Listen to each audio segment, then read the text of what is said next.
Olá, meu amigo, minha amiga, muito obrigado por vocês estarem fazendo nosso portal crescer tanto. E você que está se inscrevendo agora, seja muito bem-vindo. Aqui a gente sempre aborda temas que os grandes meios de comunicação não abordam ou alguns que eles distorcem ou mudam a realidade. Hoje tem um tema muito importante que a gente não está vendo nenhuma linha. Eu quero convidar vocês para, nesse sábado, dia 24, às 10 horas da manhã, assistirem aqui uma entrevista com o professor Diego Pautasso sobre a China, esse país que está causando tanto debate no mundo e tantas dúvidas, tantos medos mundo afora, né? Nós vamos desvendar aqui várias questões com uma pessoa que morou na China, um cientista político que conhece bem o assunto. Eu espero trazer contribuições para que a gente entenda o que acontece, né, no nosso país e no mundo.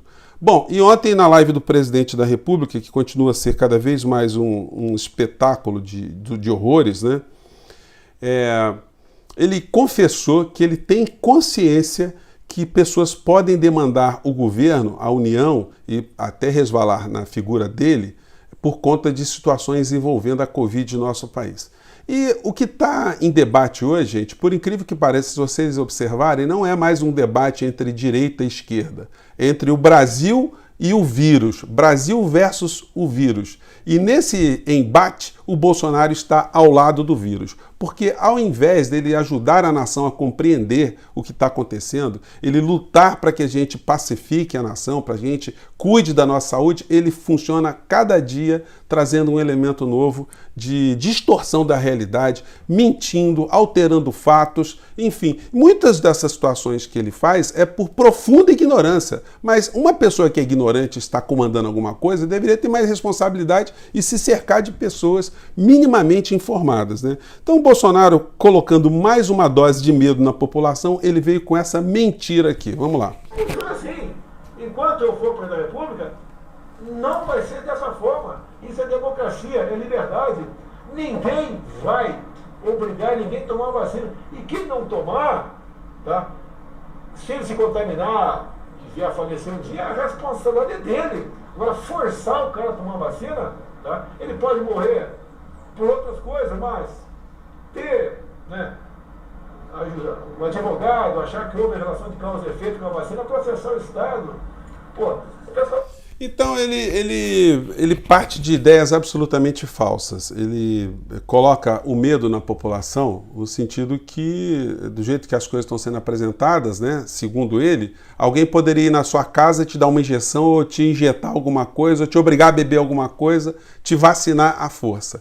É óbvio que ninguém pode concordar em ser submetido à força a nenhum tipo de tratamento, mas isso não está em questão. O que está se colocando é obrigatoriedade formal, obrigatoriedade legal de você cometer um ato ou fazer um ato para preservar não só a sua vida, mas a vida das pessoas que vivem em sociedade. Isso não é meramente um direito individual. Claro que a pessoa tem o direito de morrer, mas ela não tem o direito de matar outras pessoas por conta da sua ignorância.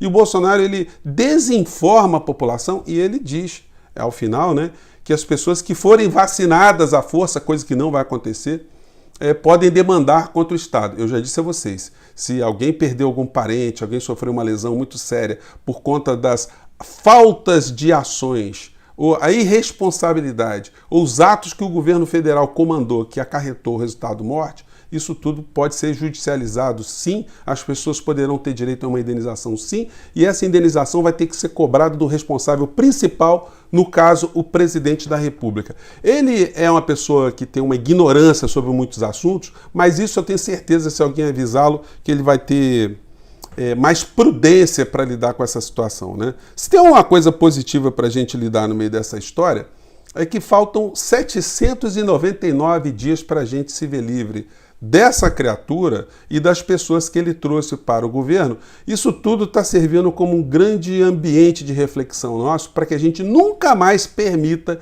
que esse tipo de aventureiro, de entreguistas, tomem conta do nosso país. Como eu tenho advertido, gente, esses temas todos, eles acabam esconder o assalto que está acontecendo enquanto a gente está preocupado com a enfermaria. A gente está preocupado com a enfermaria dos loucos, a enfermaria das pessoas que estão querendo se tratar, querendo se salvar. A gente está tentando levar algum tipo de informação, mas lá dentro, na tesouraria, os bandidos, os gangsters continuam a assaltar o povo brasileiro. Eu vou mostrar onde isso está acontecendo. Aqui mais uma imagem da vassalagem, né? Um general aí dizendo que quem manda, manda e quem está ali para obedecer tem que obedecer.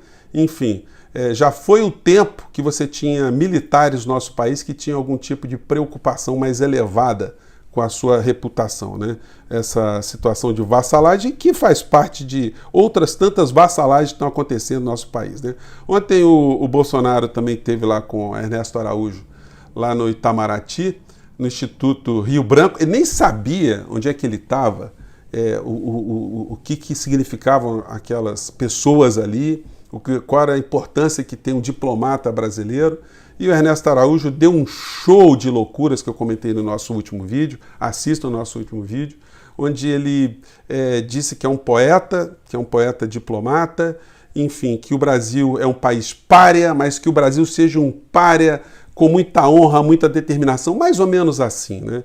Isso tudo nos remete ao debate que aconteceu ontem entre o Biden e o Trump. As pesquisas indicam que Biden vai ganhar essas eleições. Trump foi muito mais comedido nos seus ataques de ontem nesse debate, mas o que vai mudar para nós, né, essa história? A gente inclusive vai falar disso no nosso programa nesse sábado com o professor Diego Pautasso.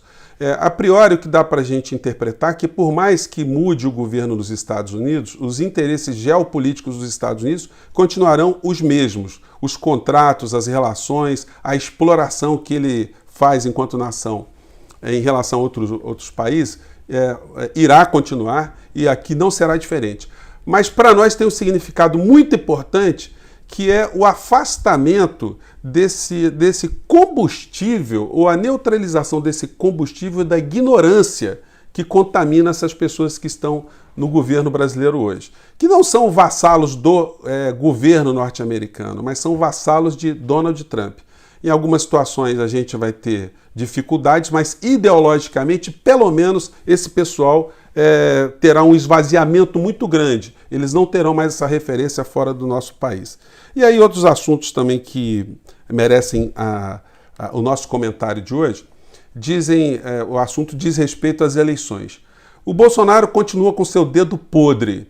Nas 3 capitais mais populosas, mais importantes do Brasil, as suas candidaturas que ele está apoiando, estão derretendo.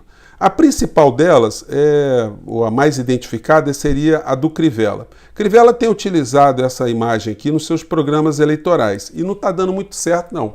Ele está perdendo cada vez mais intenções de votos aqui no Rio de Janeiro. Ele está arriscado nem ir para o segundo turno, que é uma situação vergonhosa para um prefeito em exercício. Vamos acompanhar aqui a imagem que ele está botando nos horários dele. Vamos lá.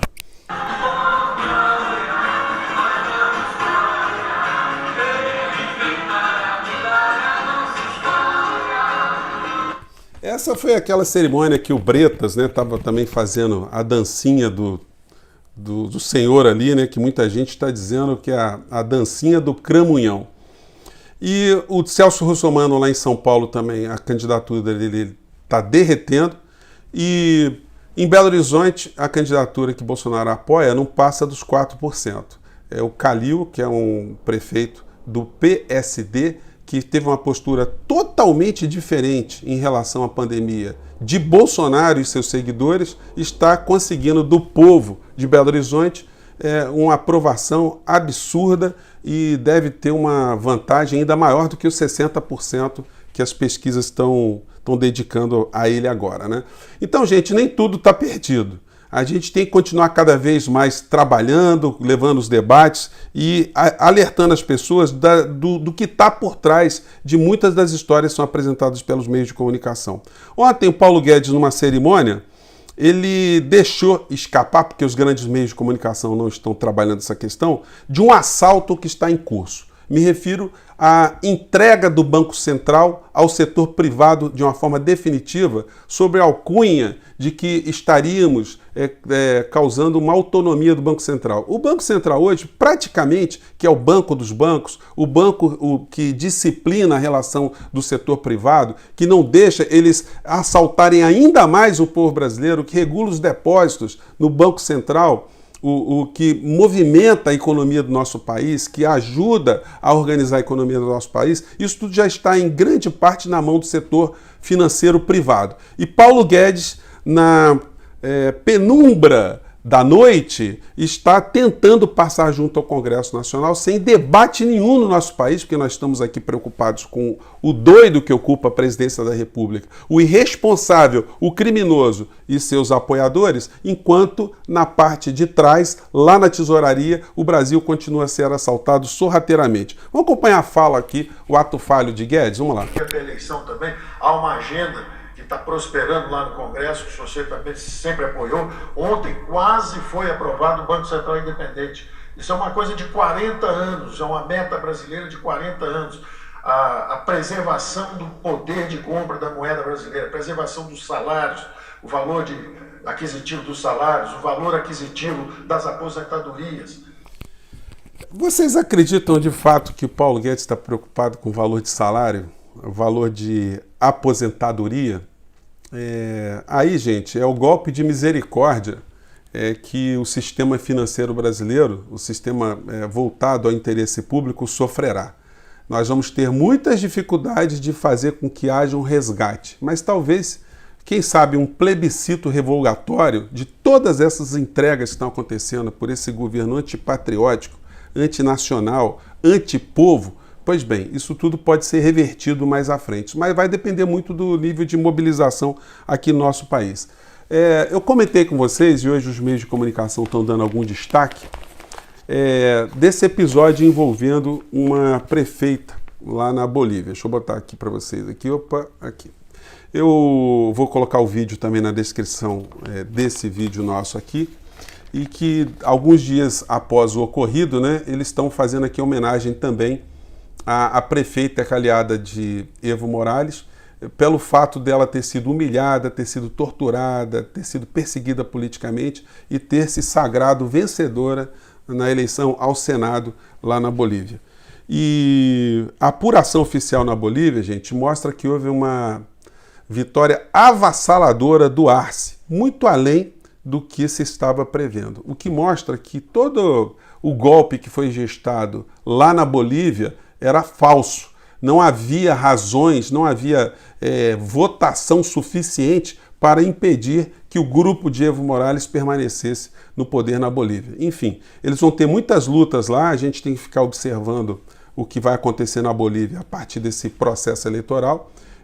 Não significa que eles vão conseguir reverter todos os dramas e todos os danos que sofreram lá com o golpe, mas isso pode sinalizar também como bons ventos que estão circulando de novo na política para apontar caminhos para povos não só da América Latina, mas especificamente aqui do nosso país. Daqui a 12 dias vamos ter eleições nos Estados Unidos. Eu acho que o tom aqui no Brasil vai ser mudado de forma radical, mas a gente não pode desguarnecer. As eleições à prefeitura também vão dar uma demonstração de uma derrota fragorosa desse bolsonarismo virulento, e a gente continuará aqui cada dia levando um pouco mais de informação. Fico por aqui, gente. Um grande abraço. Até o próximo vídeo. Tchau.